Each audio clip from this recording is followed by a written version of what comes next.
morning, everybody. Welcome to 7:30 talk on addiction and yoga philosophy. My name is Paris. This is Wicked Kind Yoga. It's, what day is it? Thursday, March 26th. I need my calendar. Yesterday I said the wrong day, and it cracked me up because I didn't realize it until way later. Anyway, hi, up close.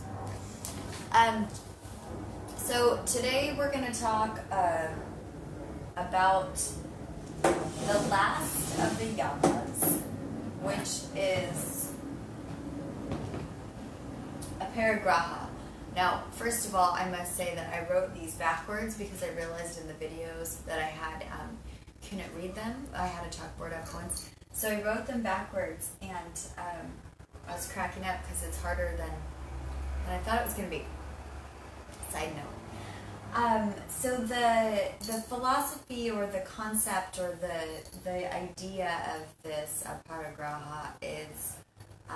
And I also don't speak Sanskrit, so I'm trying. So if I butcher the words, I apologize. Please don't leave me mean comments. The concept is non-greed. So for all of the yamas, which is what we've talked about so far this week, the first limb of these 8 limbs of yoga, they're all practices of restraint. So they're all things like not to do. So this last one is non-greed or like hoarding things that you don't need, which we're looking at a lot right now with people. But I did want to read this little part from this book because I feel like it just kind of sums up. Could you not read it? That would be cool. Thanks. She knocked my book out and I lost my spot. And okay. Could you just okay, there we go. So this is just what this says, and I just wanted to read it to you because I like this book. I have lots of books, but I like the way this book, the way they wrote this. It's very simple. It's very clear. And it makes sense for what we're talking about here when we're talking about addiction. So they say one way to fruitfully expand on this is to look at Aparigraha as meaning non-addiction. Obtaining objects of desire makes us feel good, at least temporarily. It is addictive and it pushes us to more and greater acquisition. Addiction to drugs and alcohol demonstrates how our attachment to an object can cloud our perception, leading to cycles of abuse and profound harm for the user and those around them. So that's right exactly up our alley, right, when we're talking about addiction. So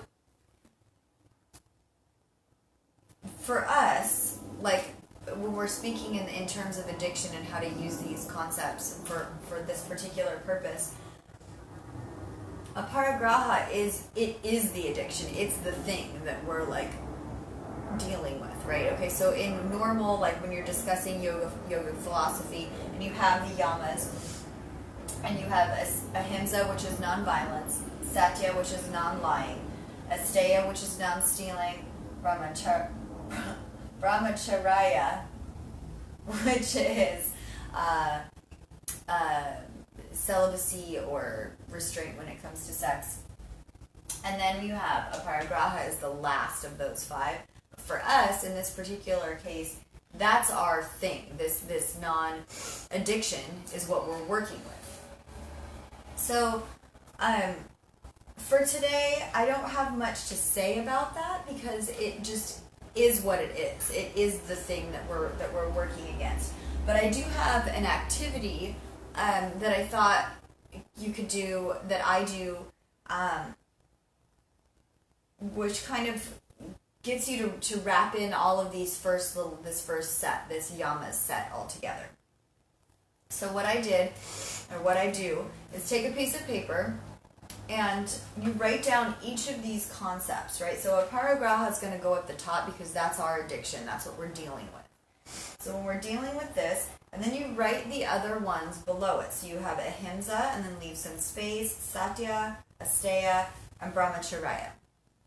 All of those things down below. And then what you're going to do, and what I do, is write one thing, and you don't have to do this like every day, it's not, but like if something strikes you, or if you want to make this like an activity that you do once a week or something. Let me explain a little more. I know I'm rambling this morning, but it's just that kind of day. So for each of those things, you're going to write one thing that you're going to do, a goal, or not do, right? So a restraint that you're going to put on yourself in order to deal with this addiction. So like, let me give you some examples. So like for ahimsa, which is non-violence or non-harm, couple different options. You can look at yourself. You can say something like, I'm going to not make myself feel sick. Because we do feel physically ill with any abuse of drugs or alcohol. It harms our body. So you could do that. I'm not going to make myself physically ill.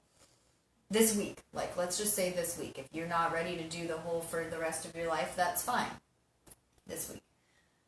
Or you could take it from a different perspective of your children or your partner or something, and you could say, like I just wrote down, I'm not married, but I know plenty of people that are, and their partner will say to them, do you really need that other glass of wine? Or do you really need that cigarette or that whatever it is that you might be doing? And not only are you harming yourself in that particular case, but you're also harming your relationship and the person that cares about you. So you can take this however you want, but for ahimsa, which is non-harm or non-violence, either think of yourself, think of someone in your life, and make a vow that maybe when that statement comes up of do you really need that, you take the time to think about why are they asking you that. Because they're not asking for themselves, most likely. They're asking because they care about you. So find something that you can commit to for this week or for today or for the next hour or however, wherever you are with your process. One thing that you're going to do to reduce harm. Second of all, satya, non-lying. Excuse me, do not bite me. No. Non-lying.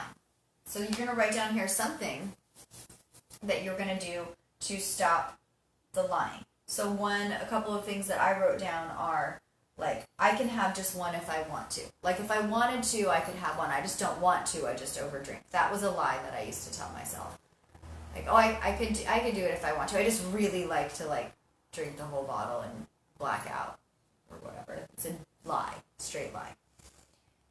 Other one, which is kind of, I think is maybe even more harmful, and I did write this one down too, is this joke of like, people wake up in the morning and they feel like shit, and they regret the decisions they make, and they jokingly say, oh, I'll never do that again, and then they laugh about it. That's just a whole lie all in itself, because one, you probably are going to do it again if you think it's funny, and two, you probably don't think it's funny.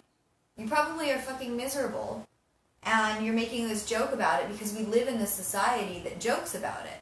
That like, oh, you lost your shoe and you can't find your phone and you've been crying in the street all night and like ate a burrito at 3 a.m. and like you're a fucking mess, and we laugh at it.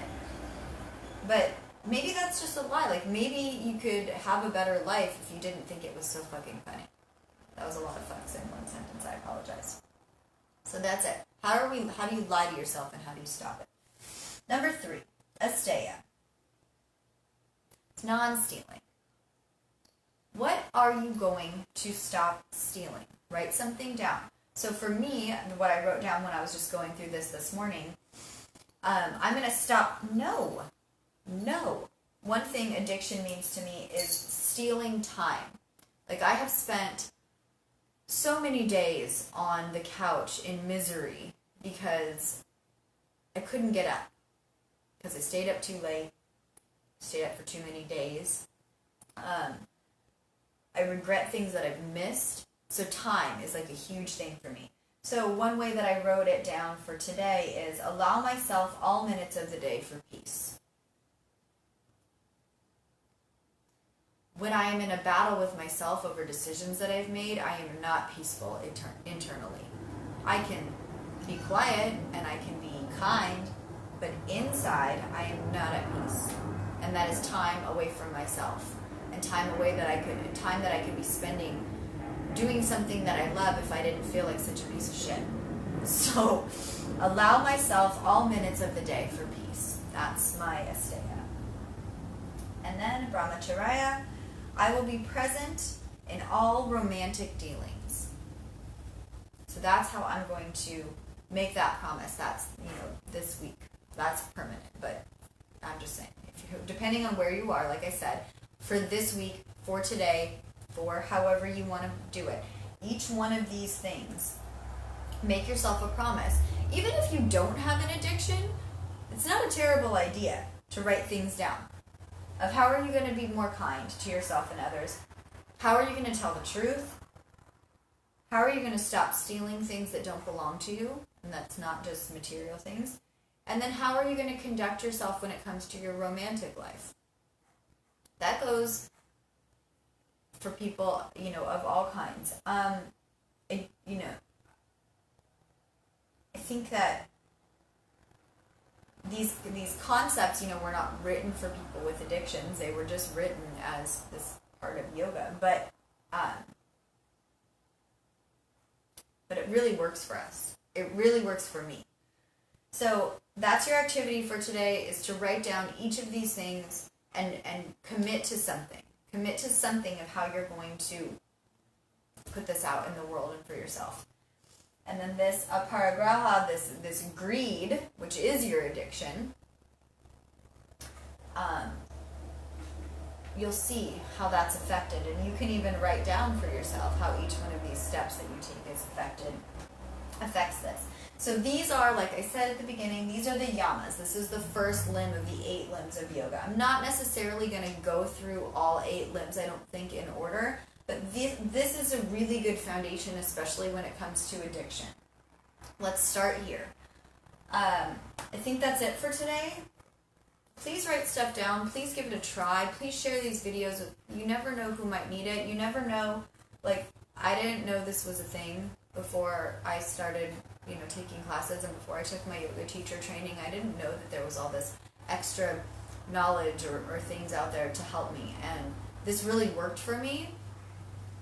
And I really, I just want to offer it to people for an option for them of how things can be better for them and how they can help themselves. A lot of times we